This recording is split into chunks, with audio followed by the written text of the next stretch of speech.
পুত্র আমার জ্ঞানগর্ভ শিক্ষামালা শোনো। আমার সুবিবেচনামূলক কথাবার্তার প্রতি মনোযোগ দাও। তাহলেই তুমি বিবেচকের মতো বাঁচতে শিখবে, ভেবেচিন্তে কথা বলতে পারবে।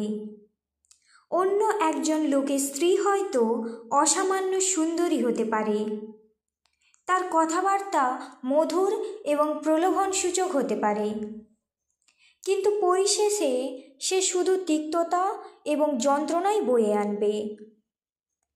সে তিক্ত বিষ কিংবা ধারালো তরবারির মতো। সে মৃত্যুর পথে দাঁড়িয়ে রয়েছে। সে তোমাকে ধ্বংসের দিকে নিয়ে যাবে। তাকে অনুসরণ করো না, সে পথভ্রষ্ট হয়েছে।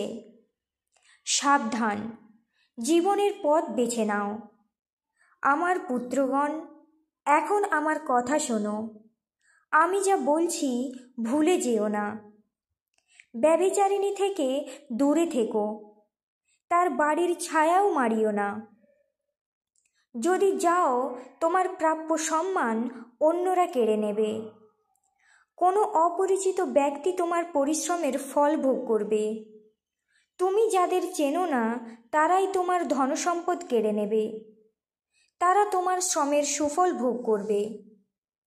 পরিশেষে তুমি দুঃখিত হবে, কারণ তুমি তোমার স্বাস্থ্য নষ্ট করেছ এবং তোমার যা কিছু ছিল সব হারিয়েছ।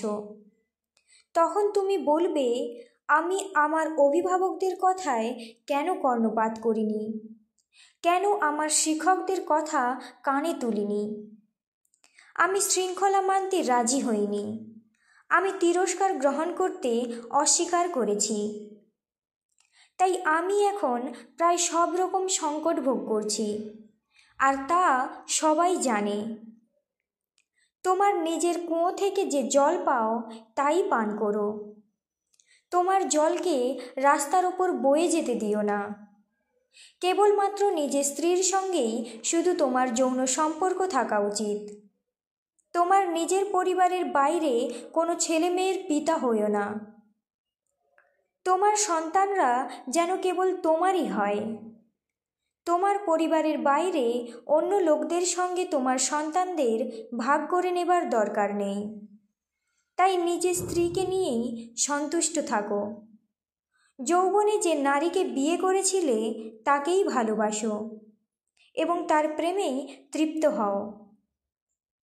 সে একটি অপরূপা হরিণীর মতো। তার ভালোবাসায় সম্পূর্ণ তৃপ্ত হও। তার প্রেম তোমাকে সদা প্রমত্ত রাখুক। আমার পুত্র, অন্য রমণীর দ্বারা প্রমত্ত হইও না। অন্য স্ত্রীলোকের বক্ষ আলিঙ্গন করো না। তুমি যাই করো না কেন, কিছুই প্রভুর অগোচর নয়। তুমি কোথায় যাও তাও প্রভু জানেন। পাপী তার নিজের ফাঁদেই জড়িয়ে পড়বে। তার পাপসমূহ হবে দড়ির মতো, যা তাকে বেঁধে রেখেছে।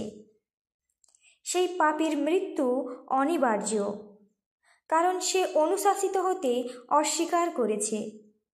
সে তার নিজের কামনার নাগপাশেই বদ্ধ হবে।